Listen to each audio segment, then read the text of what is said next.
Arden Zwelling joins me now. And Arden, Aaron Sanchez has the best ERA. Marco Estrada holds opponents to the lowest batting average. But at 14-3, Jay Happ's got to fit into that kind of top guys in the league too, doesn't he? Well, yeah, and he just kind of quietly goes about his business, right? Both him and Marco Estrada, just kind of quietly come in, get their work done, and sneak out. They don't really like being the center of attention. They're not looking for the limelight.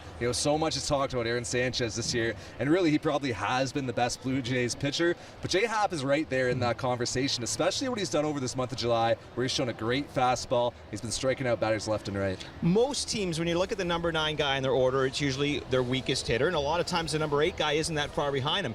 But when you have Kevin Pillar and Devin Travis hitting 8-9, I mean, how scary is that for an order? Well, the Blue Jays had just a great lineup today. When you look at it, they had all-stars up and down that lineup, and Kevin Pillar and Devin Travis came through today. We were talking to Russell Martin just a few minutes ago about what happened in that 5th inning. How did you guys just keep passing the baton? He said, hey, Devin Travis started it off. When we saw him have that great at-bat and leave the yard, that really inspired us, and that guy's at-bats just kind of elevated after that. You could really see it. All of a sudden they're working deep counts. You saw the walks. Troy Tulowitzki, the really, really key walk with the bases loaded after the Orioles had walked Michael Saunders to get to him. The bottom of the order last year was a really key thing for the Toronto Blue Jays, sparking this offense, and today it did it as well. Still a lot of season to go, Arden, but when you consider the Jays are about 7 games out of first place at this time last year, being up by a half a game has got to feel pretty good for those guys. Of course, it's a totally different scenario. When you look at the trade deadline last year, Alex Anthopoulos was saying, I have some serious issues on this team. I need to get some guys in now who are going to help right away. David Price, Ben Revere, Troy Tulowitzki, etc.